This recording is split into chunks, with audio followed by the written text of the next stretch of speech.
चिंकी बंदर जंगल में दिन रात उछल कूद करता रहता था। जंगल में उसे बहुत कम खाना मिल पाता था, जिससे वह बहुत परेशान था। चिंकी बंदर दिन भर सोता रहता था।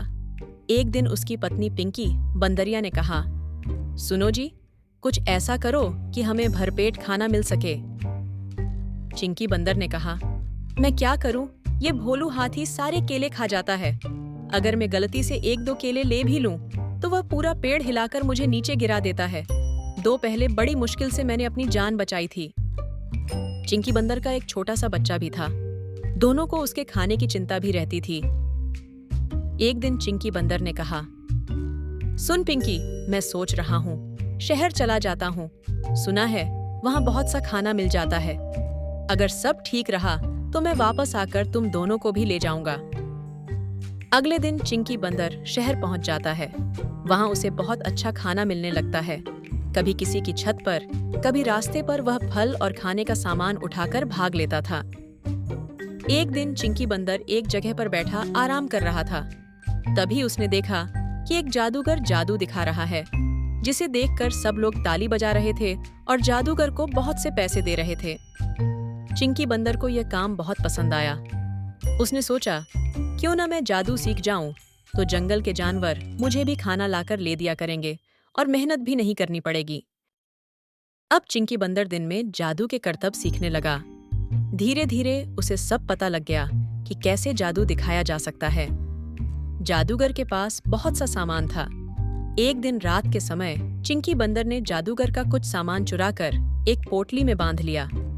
जाते समय उसने उसकी टोपी भी चुरा ली और गांव की ओर चल दिया।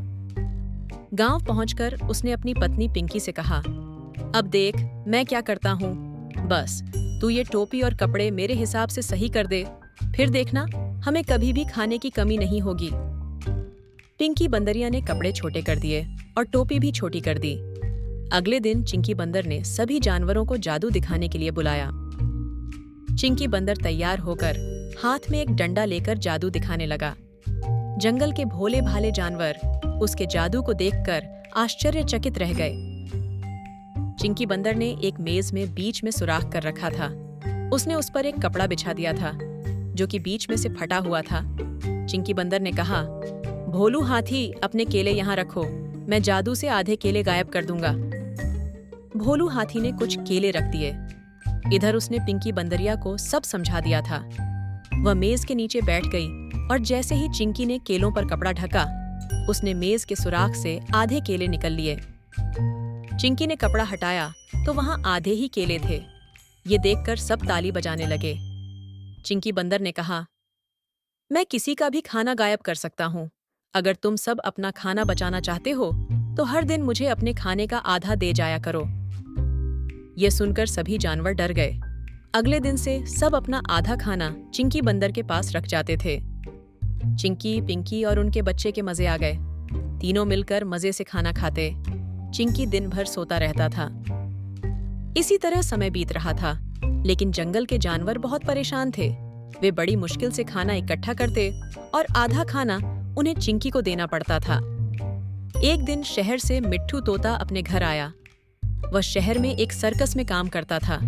शहर से वह बहुत सा सामान लाया था। उसने अपने घर वालों को सारा सामान दिया और अपने दोस्तों से मिलने जंगल में चला गया। जंगल के जानवरों ने उसे सारी बात बता दी। यह सुनकर मिट्ठू तोते ने कहा, वह तुम सबको बेवकूफ बना रहा है। हमारे सर्कस में भी जादू होता है, लेकिन खाना गायब नहीं होता, उसे तो छिपा दिया जाता है। तुम उससे एक बार फिर से यह करतब दिखाने को कहो, मैं उसका भांडा फोड़ दूंगा। भोलू हाथी को बहुत गुस्सा आया।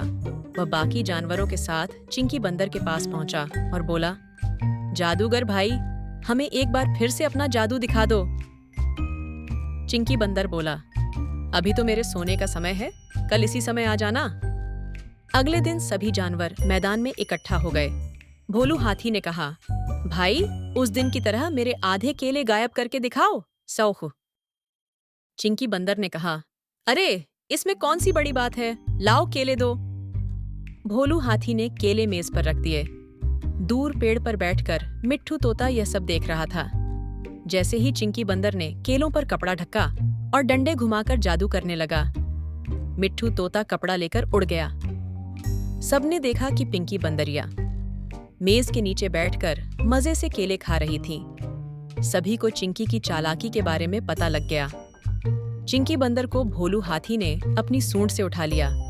वह डर के मारे कांपने लगा।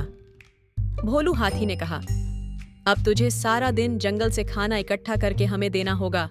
बहुत दिन आराम कर लिया, अब तुम दोनों सभी जानवरों के लिए खाना इकट्ठा करो, नहीं तो मैं तुझे कुचल कर रख दूंगा। चिंकी बंदर ने माफी मांगी और अगले दिन से वह खाना इकट्ठा करने लगा था। साथ में पिंकी बंदरिया भी उसकी मदद करती थी।